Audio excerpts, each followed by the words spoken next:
लेके आज मैं आपके साथ शेयर करने वाली हूँ जगन्नाथ मंदिर में बनने वाली समर ड्रिंक, जिसे हम टंकतोरानी कहते हैं। टंकतोरानी जनरली समर सीजन में ही बनाया जाता है और वहाँ पे इतना ये सेल होता है कि इसको पीने के लिए आपको लाइन में खड़ा रहना पड़ेगा। जितना भी आप इसको पी ले आपका पेट तो भर जाएगा, लेकिन मन कभी भी नहीं भरेगा। ये इतना टेस्टी लगता है और समर सीजन में तो ये अमृत जैसा लगता है। आज मैं आपके साथ शेयर करने वाली हूँ जगन्नाथ मंदिर में जो बनती है ना टंकतोरानी, उसकी रेसिपी। बिल्कुल ऑथेंटिक एंड ट्रेडिशनल रेसिपी जैसे जगन्नाथ मंदिर में बनाया जाता है, इसलिए मेरे वीडियो को एंड तक जरूर देखिएगा। तो टंकतोरानी होता क्या है? तोरानी मतलब राइस वाटर। जगन्नाथ मंदिर में जो 56 भोग है, वो 56 भोग में से एक भोग है अन्न। जो लेफ्ट ओवर अन्न रह जाता है मंदिर में, उससे ही ये टंकतोरानी बनती है। तो इस टंकतोरानी के लिए पहले हम अन्न को बनाएंगे, फिर उसके बाद उसको फर्मेंट करके एक दिन के लिए रखेंगे, फिर हम कल उसका टंकतोरानी बनाएंगे। तो चलिए पहले हम अन्न बना लेते हैं। अगर आपको आज की टंकतोरानी की रेसिपी अच्छी लगेगी तो अपने फ्रेंड्स एंड फैमिली के साथ जरूर शेयर कीजिएगा, क्योंकि ये जगन्नाथ मंदिर का समर ड्रिंक है जो कि बहुत ही टेस्टी है और टेस्टी के साथ साथ बहुत हेल्दी भी है, क्योंकि ये फर्मेंटेड राइस से बनती है। इसलिए ये आपका गॉट को हेल्दी रखेगा और डाइजेशन में भी हेल्प करेगा। और सबसे खास बात, समर सीजन में ये आपके बॉडी को ठंडा भी रखेगा। अगर लंबा टाइम के लिए आपको धूप में रहना पड़ता है तो आप इसको एक बॉटल में भर्ती करके भी ले सकते हैं। बीच बीच में इसको पीते रहिएगा, देखिएगा सनस्ट्रोक का चांस कितना कम हो जाएगा, क्योंकि ये आपके बॉडी को ठंडा रखने के साथ साथ हाइड्रेट भी रखेगा। इसलिए समर के सीजन में ये बहुत ही हेल्दी ड्रिंक है। तो चलिए फिर बनाते हैं जगन्नाथ मंदिर का फेमस टंकतोरानी, बिल्कुल ऑथेंटिक एंड ट्रेडिशनल मेथड में। टंकतोरानी के लिए पहले हम अन्न को बनाएंगे, जिसके लिए मैंने यहाँ पे हाफ कप ऑफ गोविंद भोग चावल लिया है। ज्यादा चावल की जरूरत नहीं है, बस थोड़ा सा चावल हम बनाएंगे, जिसको फर्मेंट करके उसका फर्मेंटेड पानी ही हम यूज करेंगे। राइस को हमें यूज नहीं करना है, बस उसका फर्मेंटेड पानी हम यूज करेंगे। इसलिए मैंने यहाँ पे हाफ कप ऑफ गोविंद भोग चावल लिया है, जो कि मंदिर में यूज किया जाता है। अब इसको हम अच्छे से धो लेंगे। तो चावल मैंने 2-3 बार धो लिया है। अब इसको हम 10 से 15 मिनट के लिए भिगने के लिए छोड़ देंगे, फिर उसके बाद हम इसका अन्न बनाएंगे। जिस कप या कटोरी में मेजर करके आपने चावल लिया है, वही सेम कप या कटोरी से मेजर करके हम उसका 3 टाइम्स पानी लेंगे। अगर आप मिट्टी के हांडी में बना रहे हैं, अगर आप स्टील के हांडी में बना रहे हैं तो डबल पानी लीजिएगा। तो मैंने हाफ कप ऑफ चावल लिया था, इसलिए मैंने यहाँ पे 1.5 कप ऑफ पानी लिया है। अब पानी में हम डाल देंगे नमक, 1 टीस्पून घी। अगर आप खाली अन्न बना रहे हैं सब्जी के साथ खाने के लिए, तो आप यहाँ पे घी थोड़ा ज़्यादा डालिएगा, लेकिन आज हम टंकतोरानी बनाएंगे इसलिए मैं ज़्यादा घी नहीं डाल रही हूँ। अब इसमें हम डाल देंगे एक अन्नपूर्णा पत्ता, जिसे इंग्लिश में पांडानस लीफ कहा जाता है। ये अगर आपको फ्रेश मिलता है तो फ्रेश यूज़ करिएगा। अब इसको कवर लगा के पानी में अच्छा सा बॉयल आने के लिए छोड़ देंगे। पानी में अब हमारा बॉयल आ गया है। अब इसमें हम चावल को डाल देंगे। जिस पानी में चावल को भिगा के रखा होगा वो पानी को स्ट्रेन आउट कर दीजिएगा और खाली चावल डाल दीजिएगा।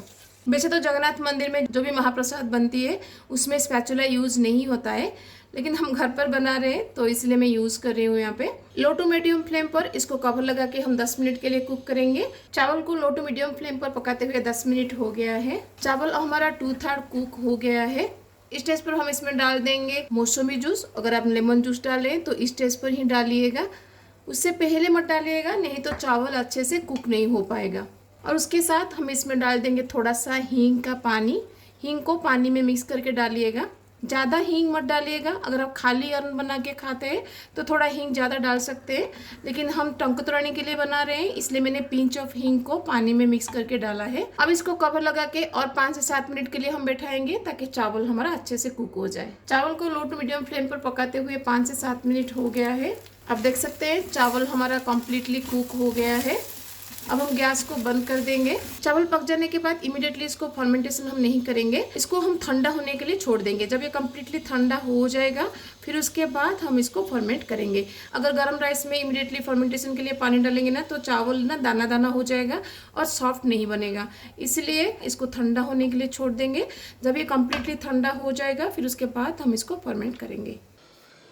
चावल हमारा ठंडा हो गया है। अब इसके अंदर से हम अन्नपूर्णा पत्ता को निकाल देंगे। अब इसमें हम पानी डालेंगे, जितना आपको टंकतोरानी चाहिए उतना अमाउंट का पानी इसमें डालिएगा। अब हाथ की मदद से चावल को हम पानी में थोड़ा सा मैश कर लेंगे।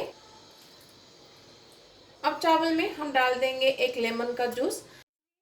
इस स्टेज पर मैं लेमन इसलिए डाल रही हूँ ताकि चावल हमारा अच्छे से फर्मेंट हो जाए। आज के दोपहर में मैंने फर्मेंटेशन के लिए चावल को छोड़ दिया है। अब चावल को कल दोपहर तक हम कवर लगा के फर्मेंटेशन होने के लिए छोड़ देंगे, क्योंकि चावल जितना अच्छे से फर्मेंट होगा ना, आपका टंको तोरानी उतना ही टेस्टी बनेगा। कल दोपहर को हम टंको तोरानी बनाएंगे। अन्न को फर्मेंट करते हुए 24 आवर से ज्यादा हो गया है। राइस को हाथ से थोड़ा मैश करेंगे ताकि इस राइस में जो स्टार्च है ना, वो स्टार्च पानी में आ जाए, क्योंकि वो ही स्टार्च है जो इस टंको तोरानी को टेस्टी बनाता है। अब इस पानी को ना हम दूसरे बाउल में निकाल देंगे।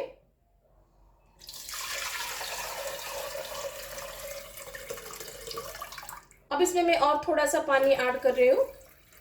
जितना अमाउंट का टंको तोरानी आपको चाहिए उतना पानी इसमें ऐड करिएगा। तो टंको तोरानी के लिए तोरानी अब हमारा रेडी है। तोरानी मतलब राइस वाटर। अब इसमें जो भी हम इंग्रेडिएंट डालेंगे, चलिए उनको रेडी करते हैं। तो पहला इंग्रेडिएंट जो इसमें हम डालेंगे वो है जीरा और रेड चिली का भुना हुआ पाउडर। तो चलिए जीरा पाउडर को रेडी करते हैं। जीरा पाउडर बनाने के लिए पैन में हम लेंगे 1 टीस्पून जीरा और उसके साथ 3 red chilli. Low to medium flame पर इसको हम ड्राई रोस्ट करेंगे जब तक जीरा से अरोमा रिलीज नहीं हो जाता। अब जीरा से अरोमा रिलीज होना स्टार्ट हो गया है। अब हम गैस को बंद कर देंगे। अब जीरा और रेड चिली को हम कूट के इसका एक दरदरा सा पाउडर बनाएंगे। अगर आपके पास हेमदस्ता नहीं है तो ग्राइंडर में पल्स मोड पर इसको चलाइएगा जब तक ये दरदरा सा पाउडर नहीं बन जाता। जीरा रेड चिली का पाउडर अब हमारा रेडी है। अब इसको एक बाउल में निकाल देंगे। टंको तोरानी में हम थोड़ा सा अदरक और चिली को कूट के डालेंगे। ये जो अदरक है ये नॉर्मल अदरक नहीं है, इसे हम आम कसी अदा बोलते हैं। और इन दोनों के साथ हम इसमें डालेंगे थोड़ा सा करी पत्ता। अब इन तीनों को कूट के इन तीनों का एक दरदरा सा पेस्ट हम बनाएंगे। अदरक एंड चिल्ली का पेस्ट अब हमारा रेडी है। जो 2 इंग्रेडिएंट हमें रेडी करना था हमने रेडी कर लिया है टंको तोरानी के लिए। चलिए अब टंको तोरानी को बनाते हैं। टंको तोरानी में पहले हम इसमें डालेंगे नमक, भुना जीरा पाउडर, अदरक और चिल्ली का दरदरा सा पेस्ट, थोड़ा सा दही हम इसमें डालेंगे, लेकिन दही को डायरेक्टली मत डालिएगा। दही को थोड़ा सा फेंट के हम इसको थोड़ा स्मूथ कर देंगे। दही को स्मूथ करके डालने से दही अच्छे से टंको तोरानी में मिक्स हो जाता है, दाना दाना नहीं रहता है। तो दही जो मैंने लिया था वो ज्यादा खट्टा नहीं है, इसलिए हम इसमें थोड़ा सा नींबू डालेंगे। अब इसमें कुछ नींबू के पत्ते को हम ऐसे तोड़ के डालेंगे। तो मैं हमेशा नींबू के पत्ते को ना हाथ से ऐसे मैश कर लेती हूँ ताकि इसका फ्लेवर अच्छे से तोरानी में आ जाए। कभी कभी ऐसे तोड़ के डालने से भी इसका फ्लेवर अच्छे से नहीं आता है। आप हाथ से ऐसे इसको थोड़ा सा ऐसे मैश कर लेंगे ना तो इसका फ्लेवर अच्छे से टंको तोरानी में आ जाएगा। तो हमारा जगन्नाथ मंदिर में बनने वाली बहुत ही ऑथेंटिक टंको तोरानी रेडी है। चलिए अब हम सर्व करते हैं।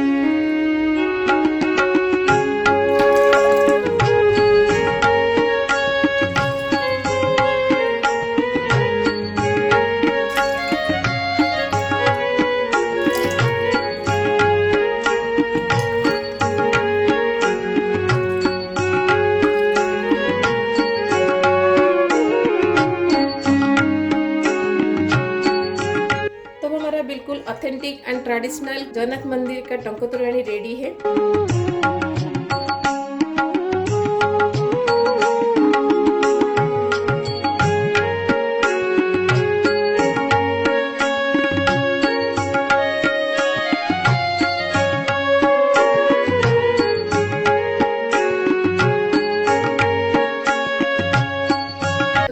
आपको पूरी धाम जगन्नाथ मंदिर का फेमस एंड ऑथेंटिक टंको तोरानी की रेसिपी, जिसमें आपको शुरुआत में कहा था जगन्नाथ मंदिर में इसे समर में ही ज्यादातर बनाया जाता है। आप यकीन नहीं करेंगे वहाँ पे इतना ये सेल होता है, इसको पीने के लिए आपको लाइन में खड़ा रहना पड़ेगा। आज मैंने आपके साथ इसका बिल्कुल ऑथेंटिक रेसिपी शेयर किया है। अगर आपको आज की पूरी धाम जगन्नाथ मंदिर की टंको तोरानी की रेसिपी आपको अच्छी लगी तो अपने फ्रेंड्स एंड फैमिली के साथ जरूर शेयर कीजिएगा, ताकि इस समर के सीजन में सब घर पर इसको बनाकर इसका आनंद ले सके। तो मिलते हैं और रेसिपी के साथ। Till then bye bye, see you, have a good day. जय जगन्नाथ।